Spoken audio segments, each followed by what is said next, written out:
Welcome to the Sensory and Power podcast.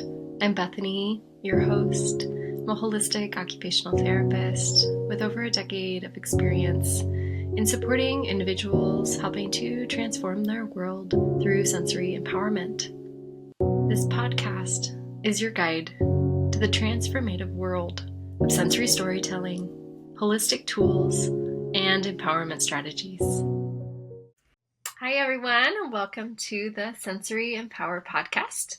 Today, I have Meg with me. And Meg, I just want to welcome you, and I'd love for you to just introduce yourself, what you do. You're an amazing OT, but you also have some really cool tools that you've dug really deep into. So if you can share about your business and something that you really love to share and talk about human design for everyone. Excellent. Well, I am so excited to be here. I have been a holistic occupational therapist for 7.5 years. And throughout that experience, I've spent a lot of time in the mental health world and have branched out into private practice to really continue to support clients in the most holistic way possible. And throughout that experience, I've, acquired a lot of unique skill sets within my Mary Poppins bag. It started with becoming certified as an aromatherapist. And I went in to become Reiki 1 and 2 attuned. And now I am just really enjoying supporting clients using human design and just weaving in all of these modalities that I think can be really supportive to those who are open to innovative approaches. So beautiful. And I've had the delight to learn from you, Meg, about human design, and it really, like, from a personal and from a business perspective, how you kind of compile the energetics and awareness of how we use our energy, when it's best for us to use kind of our brain flow time, when our body's saying it's time to rest, and those are not times to push it. And each design has its own kind of facets. Before we kind of get into the sensory preferences and human design, because that's like a cool connection that I love, being a sensory seeker and kind of the intricacies of how it might relate to my human design. Can you just share the human designs just so everyone can kind of know, like, oh, there's a few that we can kind of talk about, and maybe you can share a little bit about being a projector, and then we can kind of go into the sensory processing components. Absolutely. So first of all, I find that a lot of people, when they hear the term human design, they're like, ooh, what's that? I've never heard of that. And maybe they have some preconceived notions, or it's just like an exciting new concept. So the short and sweet of like what we're talking about with human design is it's really like a self-awareness tool. Mm-hmm. So there's lots of different tools for self-awareness. But I find human design is so specific. And it really gives you like a snapshot of who you are on an energetic level, which is really deep. And it's under the surface, but it presents on the surface. So it's a really helpful tool to get to the core of who you are so that you can live a life that feels really in flow, ideally, and easeful and satisfying and enjoyable and fulfilling. And with that, because it's such a vast system, there's so much depth that you can get into. But I find taking a really simple approach to be the most helpful, taking it one step at a time when you're learning something new. And a great place to start with that, like you mentioned, is our type in human design. Mm-hmm. And a lot of people, when you're first hearing about it, it's a really good place to start out. So as we kind of go through and talk, I would recommend, if you want to know yours, you can go to wholebeingot.com/human design and pull up your human design chart. And then while we keep talking, you can kind of see what pieces may or may not relate to you, but also your loved ones. It's really interesting, even from like a sensory perspective or anything, like how do I function? And then how do the people around me function? Often totally different. And how do we kind of honor that? So human design can really help with that too. But you did ask about the types. So there's 5 different types. Did you want me to kind of give like a quick summary of what those are? Yeah, that'd be great. Just so everyone can kind of start to understand the kind of the gist of what human design is. Yeah. Absolutely. So in human design, when we talk about your type, we're talking about your energy type. So there's 5 different ways that our energies can function. And it's really helpful to know because it can help with things like burnout prevention. If we're talking about from a sensory lens, how can we nurture ourselves in the way that we're going to really need to be nurtured?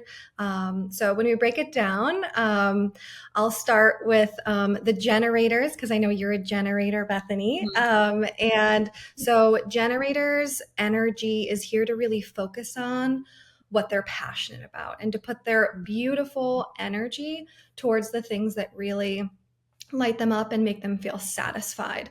So when you think about putting your energy towards, your job or caretaking or your hobbies, really focusing on putting that energy towards things that feel really good to you or feel really satisfying to you. And if you're doing the opposite, if you're kind of living in shoulds or I got really poor boundaries, so I'm just going to say yes to everybody else or everything I don't really want to do, your energy is going to get really depleted versus really filling up your cup.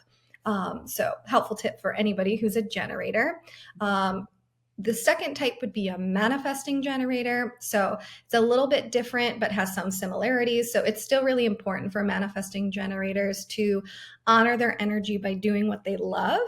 But they just have this added element of they love a lot of things and it can change a lot. And they can maybe get hyper fixated on something. And then all of a sudden they're like, oh, we're going to throw that out of the toy box for now. And we're going to pick up this new toy and we're going to hang out with this new thing. And that feels really exciting. Oftentimes, manifesting generators could tend to be more on the neurodivergent spectrum. A lot of times, they're individuals who, are told that they have ADHD, but it's really just about honoring that energy instead of feeling like you need to damper that and letting yourself be a really like versatile, dynamic person. So highly recommend for anybody who finds out they're a manifesting generator or they have a child or they know somebody who's a manifesting generator to really encourage them to live a life that is a little bit more squirrel. Let yourself kind of bounce around. For those who look up their energy type and see that they are a manifester, this is somebody who is here to kind of use their energy to get projects started and to light a fire under other people and to like make a lot of creative change. So they're really bold and they're here to tell people what they're doing and not ask for permission and to be confident in that. And not a lot of manifestors necessarily start that way, but it's helpful to know that your energy is here to be confident, is here to kind of go after what it is that you want to go after, and just really helpful to kind of let people know what it is that you've decided to do with your energy so that nobody gets in your way when you decide to do those things. And then 2 more types. We have our projector. I'm a projector, so we're here to use our energy to share what we see and to really recognize other people. So it's less of like the doing, like it seemed like the energy of some of the other ones I talked about, and it's a little bit more sitting back and sharing, educating, providing guidance, and resting a lot more than you work.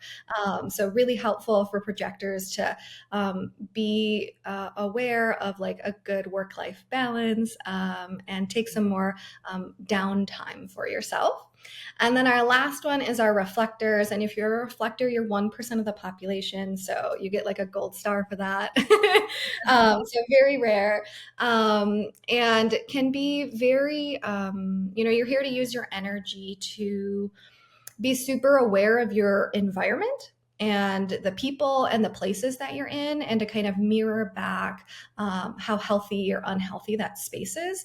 So talking about sensory stuff when we get into that, super, super sensitive are reflectors. So making sure that you kind of curate your spaces, curate your social circles so that they feel really good to you. Otherwise, that can really drain your energy and life can feel a little bit more lackluster. So that's like the crash course on your energy type. There's so much more, but really helpful just to kind of get started with some of those pieces. Absolutely. And I hope just a very clear and such a beautiful way in how you explain even like the little things about the energy pieces for each of those. So thank you for doing that introduction, Meg. I appreciate that. Really, And thank you. I am very excited because I think right when we were first starting to connect, we were brainstorming and like, wait, there's the connection with sensory processing and how we need input and sensory preferences, different sensory profiles.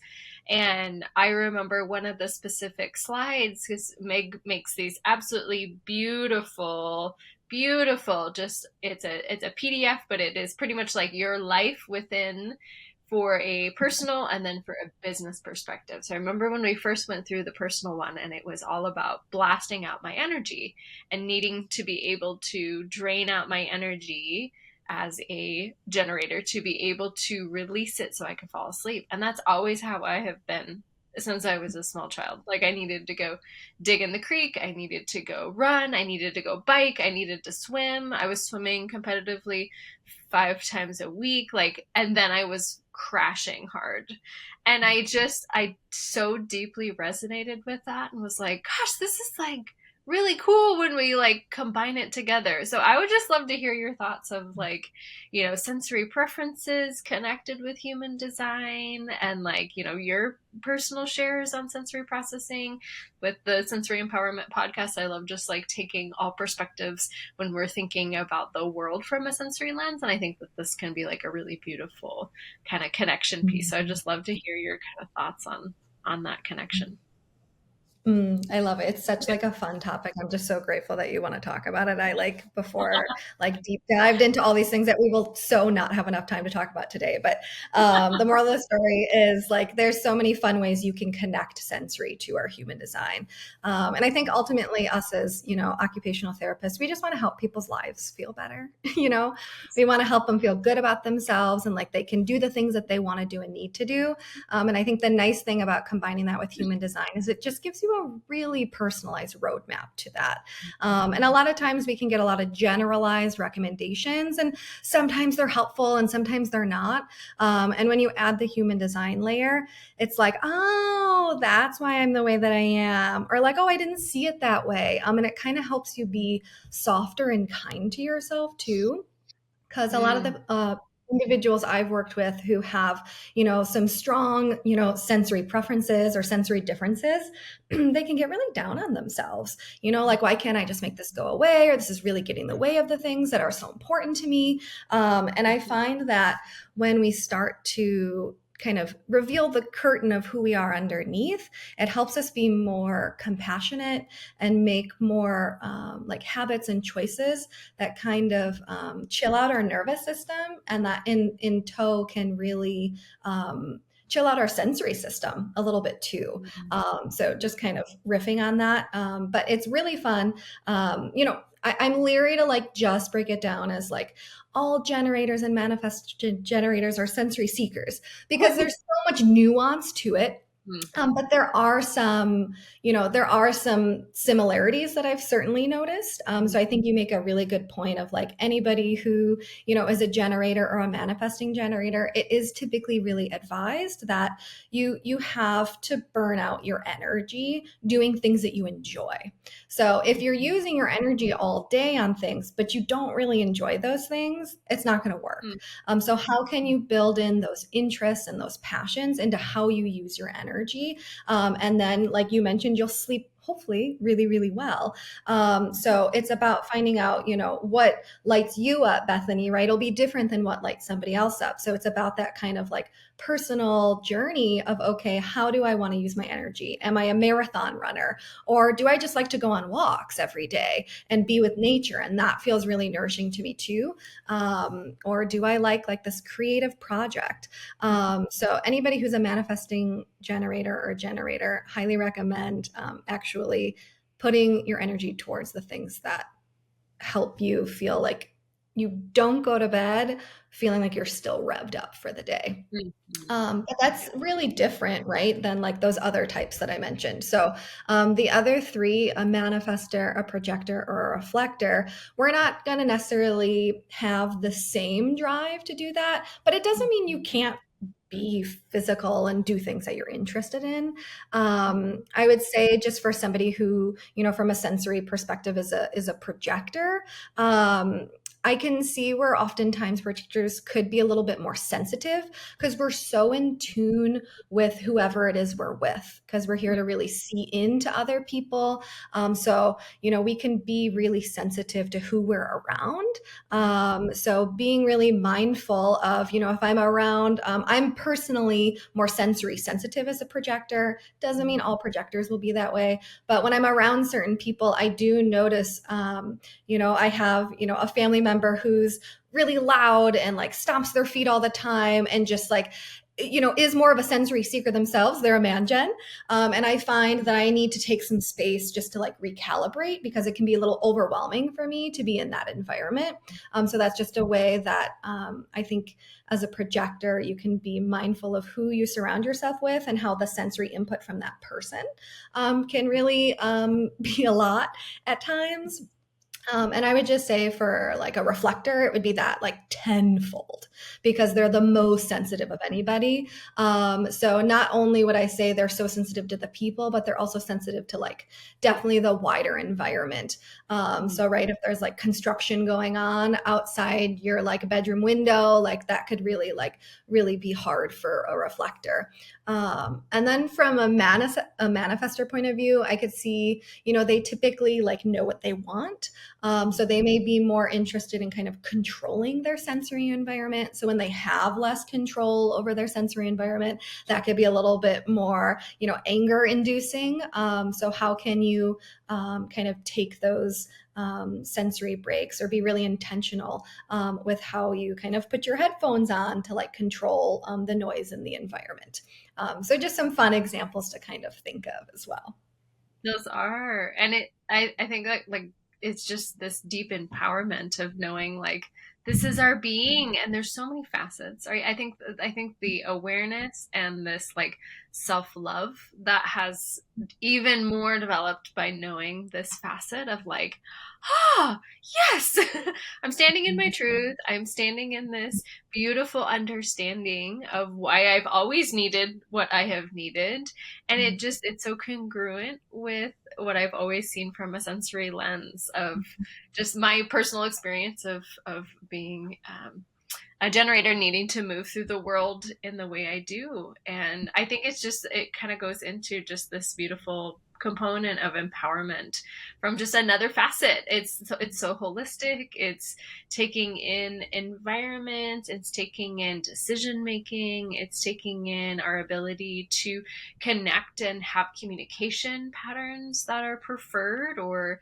times where we really need to sit. And I think the decision making piece of like where we feel in our body to make the decision, that's also another one that I've felt like so deeply empowered through human design to know like, oh, I'm going to listen to my gut, and my gut is going to be very clear that this is an absolute yes or an absolute no. I'm going to feel it. It's going to be tight, or it's going to be open and radiant. And that's just been so deeply validating of me, my human design, and my business, and me as a person. So that's been such a delight to learn from you, Meg. And I just would love to maybe think about how human design empowers individuals to manage the sensory needs. So you kind of talked a little bit about like sleep as a facet.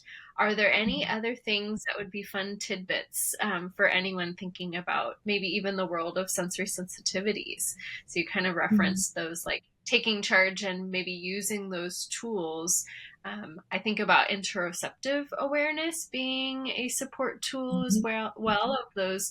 Oh, I'm noticing that my system is starting to get revved. So that heart rate awareness, breath rate awareness can be a supporter.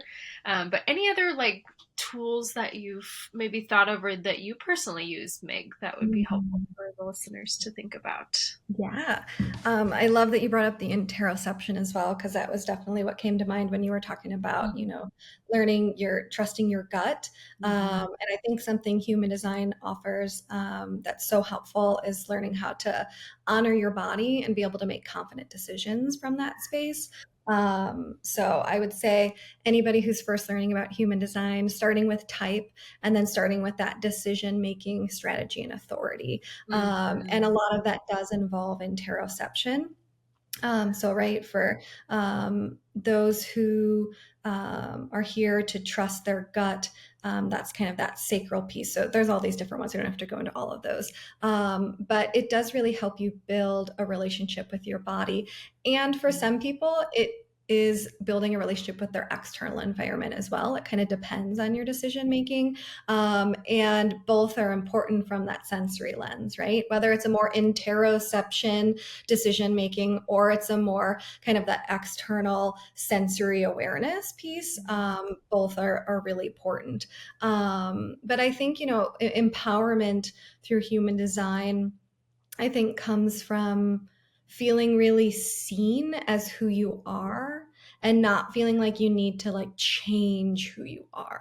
Mm-hmm. And that we're all really unique, and there's specific ways that you can be supported through your design. So it'd be hard to give like general recommendations, because I love to, like, I want to see the snapshot of your soul to be able to give those really specific recommendations for people.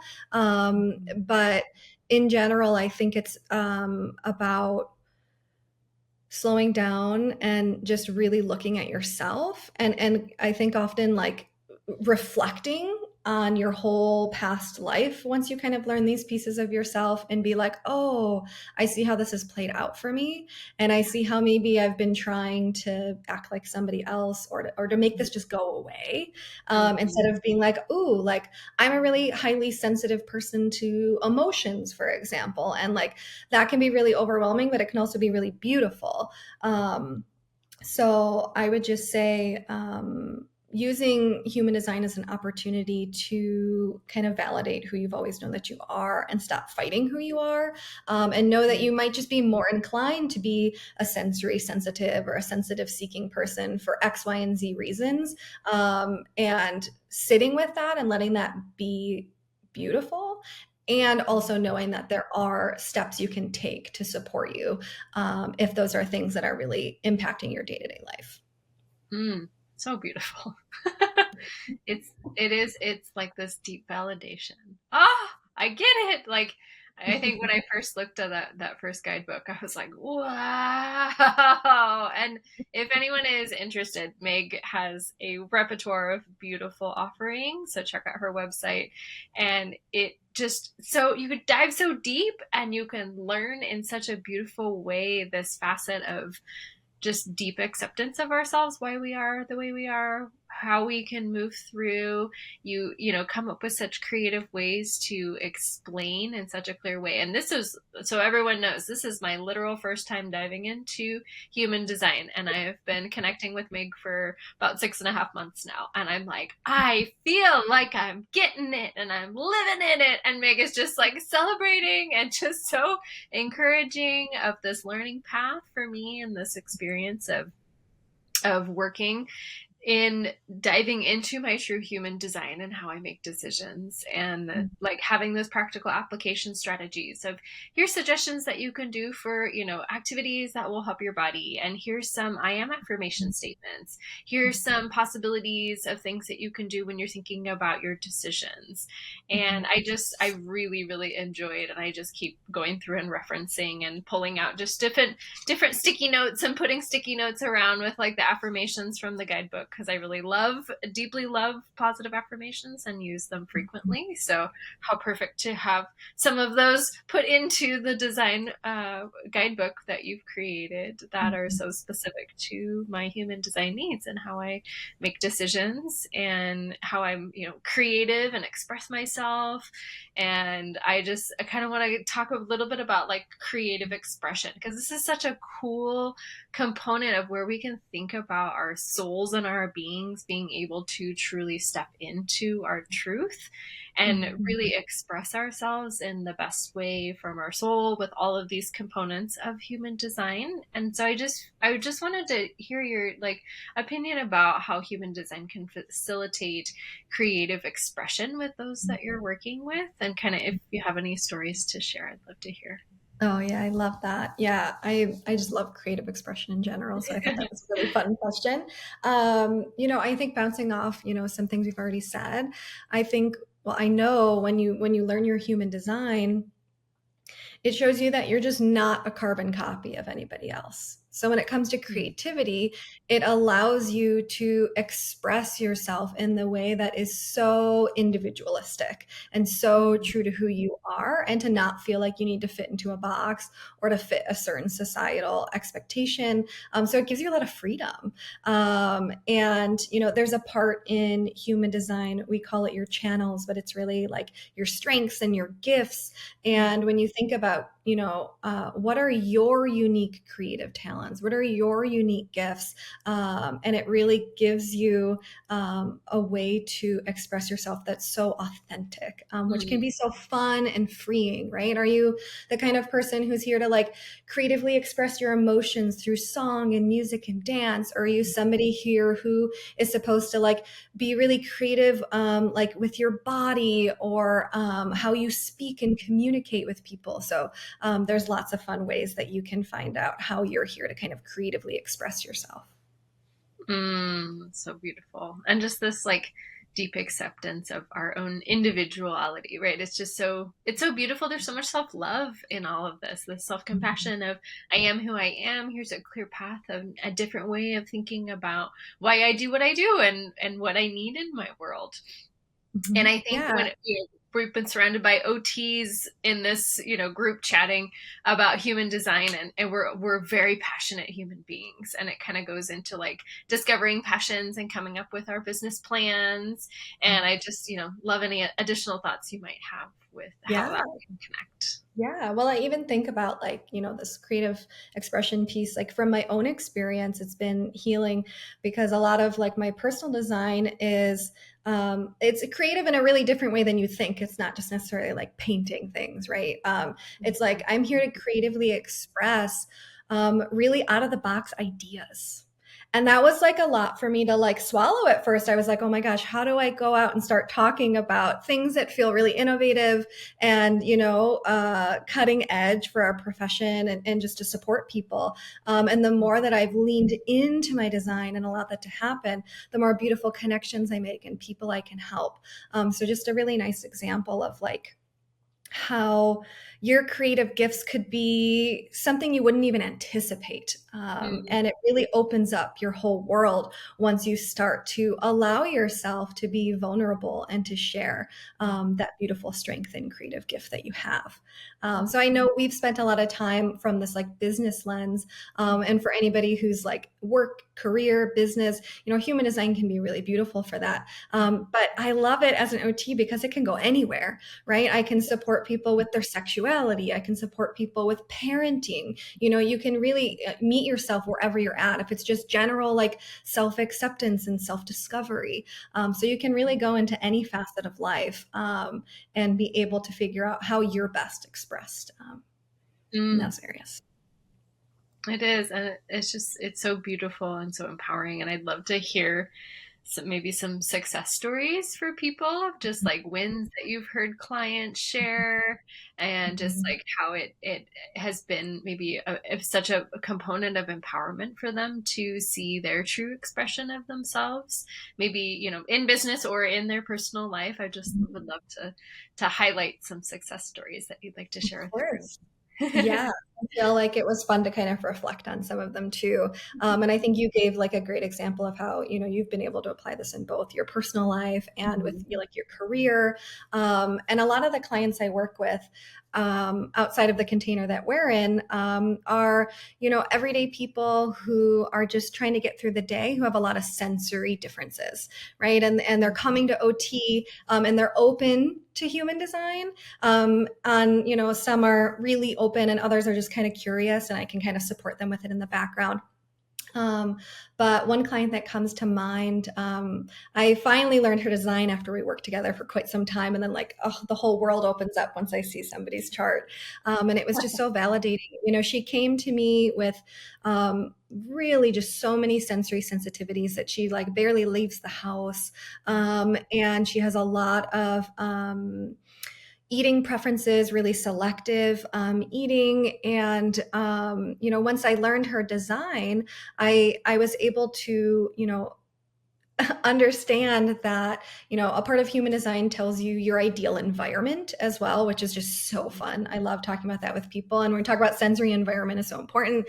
And I learned her environment is, her ideal environment is actually somewhere that does feel really safe. And it often is in the home. So it made sense that she spent a lot of her time in that space.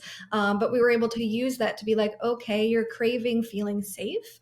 So how can we get you outside of the house into the community more, into safe spaces? And we'll start with which grocery store feels the most safe. So that was just like really beautiful to see her inch outside of the home and be able to find safe spaces in the community. And then, with her feeding and her eating, I learned that she has a certain type of eating style that is so picky, right? And we call them picky eaters or whatever. And it's like, we just need to honor the fact that you have really strong preferences. We actually don't have to force you to eat a bunch of things that don't feel good to you. But we can work with this information, right? So, like, what foods do feel good to you, and how can we build off of those and be really mindful of your texture preferences, your taste preferences? And we're actually getting ready to, we just went down, in our services, and I'm getting ready to discharge her. And it's been really cool to see just kind of that growth over time. So I could keep going with more, but that was a Oh, really sweet one. so yeah, and just such a like you're like it made so much sense. It all connected together after the human design was figured out. So it is, I think, such a beautiful complementary in such a way, like it really highlights what we love as OTs is celebrating individuality. And how do we use all these facets, sensory processing components, the environment, the person's interest and volition and motivation to move forward to achieve these goals. And I just would love to like hear your thoughts on like the future of human design in OT, and what do you think that might be in the future? I mean, I'm just in delight to be able to share, and hopefully some listeners are getting starting to pique some intrigue with human design and how it can be so powerful. I appreciate you asking that question. I think even just being here talking about human design and OT, has been like a growth edge for me. And now it finally feels so like enjoyable just to talk about it with people who I feel like understand it and have lived how much that it can be supportive, right? I don't have to convince people that human design is real and it works. It's an option. Right? It's a complementary option if that's something that somebody's interested in.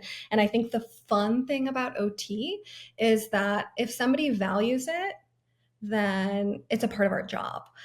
So for those of you who are like, ooh, I don't know, but this sounds really interesting, or I'm like kind of open, this doesn't have to be spiritual, but it certainly can fit into the spiritual realm as well, right? Like that is a part of OT. So I personally feel like it is within our scope of practice, as long as we're competent in it, right? As we should be with any kind of modality that we use.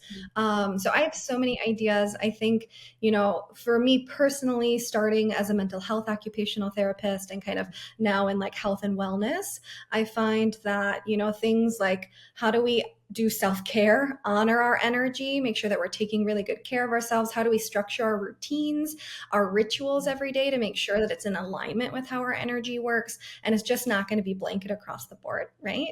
And like we mentioned, all of the sensory differences.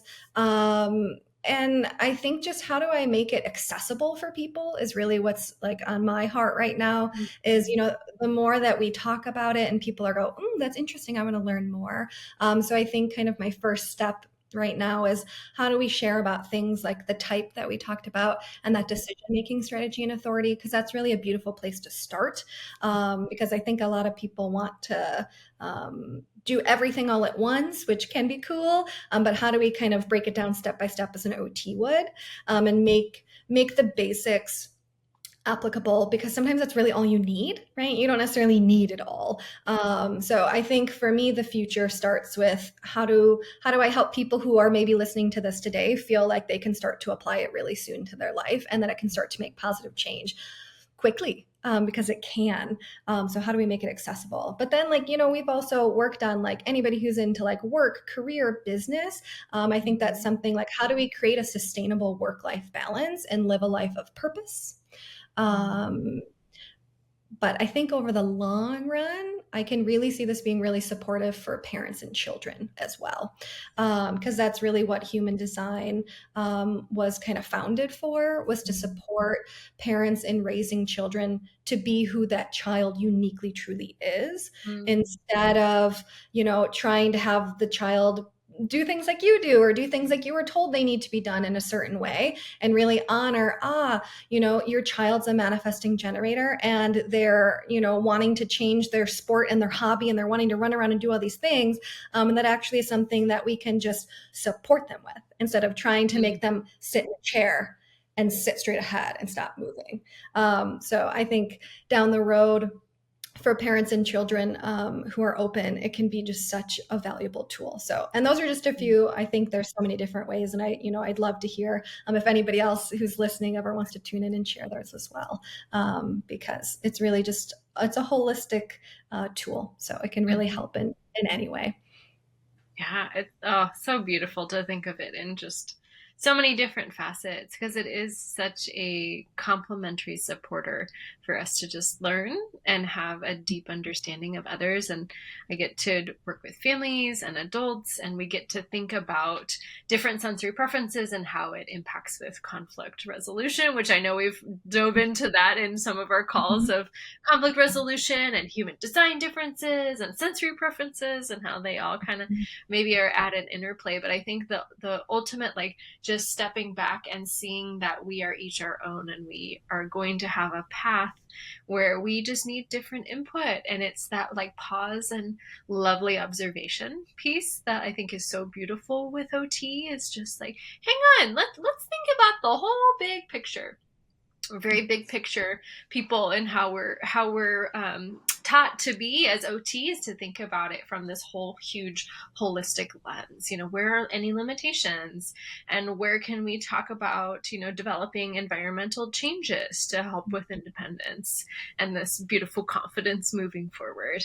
I love the share of how it can connect with the parent and child observation. And I've taken that from the sensory profile lens of noticing, like, we've got two sensory sensitive parents and we have a child that is absolutely a sensory seeker who is just like seeking out so much input that the sensory sensitive parent is overwhelmed. And so I think this is just such a beautiful empowerment tool to think about how we can consider human design differences as a possibility, related to that conflict resolution. So it's just, yeah, it's just such a fascinating thing, Meg. I just am delighted to know you and delighted to learn from you. And I would just love to hear any advice that you have, and then where other people can find you. So if you have any advice for those interested in learning more about human design, you shared your website, but maybe a little bit more about how individuals can work with you. Yeah, yeah. Oh, I'm so grateful to share with anybody who feels called. You can find, like I mentioned, my website, wholebeingot.com. I do one-off services for those who want to dabble, but I also offer, 3 sessions or 3 months, kind of whatever feels called, whatever kind of support you need. And I can really blend in my holistic occupational therapy skills with whatever it is that's present in your life with this human design lens if you feel called, to really make it really personalized, specific, and customizable, but also really practical, right? As an OT, like, how do we really change your day to day life so it feels better? It's not necessarily we're just chatting like talk therapy, it's really actionable. And then if you're just curious to learn more in general, I do have some free resources on my website, as well as my Instagram at wholebeingot.com. That's where I hang out a lot. You're welcome to message me there. And I just like to really just connect and support people in loving themselves, and meeting themselves where they're at. There's just so many beautiful things about who you uniquely are. And I just want everybody to know that about themselves. Yeah. Oh, and Meg's got such beautiful design work that she's always sharing, just some really beautiful thoughts and intrigue and moments for you to have those pauses and moments of reflection. And you're always just sharing tidbits, and it is always just so delightful to like consider Mm. personal connections with other people, differences in other people's beings, in myself compared to the world, just from this lens. So it's been such a fun facet to learn, such a delight to connect with you. And I just thank you so much, Meg, for all of your shares and all your beautiful insight that you shared with everyone today. Thank you. And for any occupational therapists who are also like, ooh, I want to learn more about this, check out the OT Freedom Collective as well. Because I know, those of us who are occupational therapists who are looking to be innovative, it's nice to have a support team to help you with that. So I'm here for all the occupational therapists as well as everybody else. And it's just an absolute honor to be here. It's been an honor to know you as you and to know your design, Bethany. Everyone listening in, I'm sure you already know how amazing Bethany is, but you really just are a light, and it's such a pleasure. Oh, Meg, thank you. I appreciate that so much. You're shining away.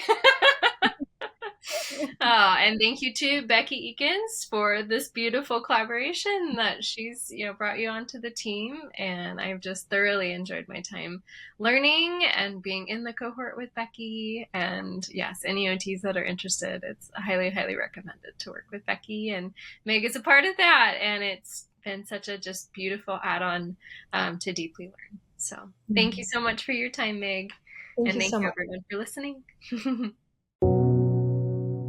Thank you for joining me on this sensory adventure through Sensory Empower, the podcast. Remember, empowerment begins with awakening your senses. Subscribe now and embark on a journey of self-discovery and transformation. Until next time, may your senses guide you towards a life filled with peace, joy, and empowerment. Because true empowerment begins with embracing your senses.